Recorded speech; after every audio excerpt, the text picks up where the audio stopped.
Olá, sejam muito bem-vindos ao blog do Drica Ribas. Causa Ischgl, quem errou? Começou em Viena, no Tribunal de Primeira Instância, o julgamento da causa Ischgl. Em março do ano passado, no vilarejo de Ischgl, no estado do Tirol, milhares de turistas foram retirados às pressas por conta das medidas de contenção da Covid-19. Muitos turistas alemães foram infectados e alguns morreram, no total de 32 pessoas. Ischgl foi considerado também o hotspot do vírus para a Alemanha e norte da Europa. No caso, a República da Áustria está sendo acusada de tomar as medidas de contenção muito tarde, para não prejudicar o setor do turismo. A acusação alega que essas medidas deveriam ter sido tomadas pelo menos umas semanas antes da conferência de imprensa do dia 13 de março, quando o primeiro-ministro Sebastian Kurz anunciou o primeiro lockdown na Áustria.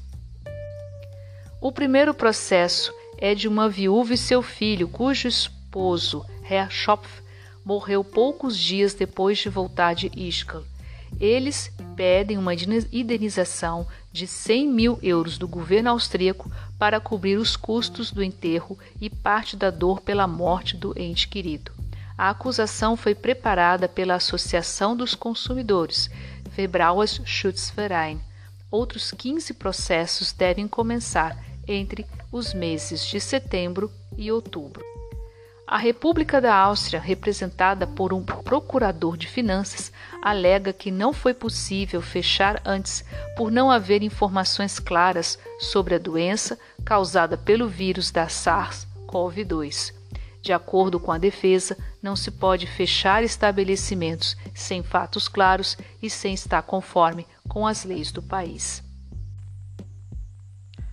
No mesmo dia, no fim de tarde, o processo foi fechado por uma juíza sem o procedimento de produção de provas.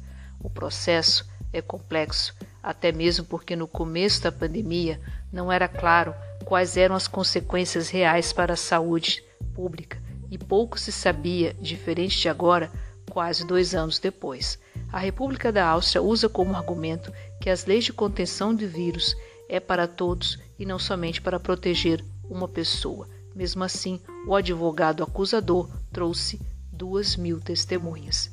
Mesmo que do ponto de vista jurídico os processos sejam encerrados por falta de provas, entre aspas, do campo político reacende a discussão entre salvar vidas e proteger a economia, o que, aliás, tem sido a tônica desta pandemia. Esse foi mais um podcast do blog do Drica Ribas. Se vocês curtem histórias cotidianas Brasil e Europa, não deixe de seguir o blog, o www.dricaribas.com. Muito obrigada pela atenção de vocês e até o próximo podcast.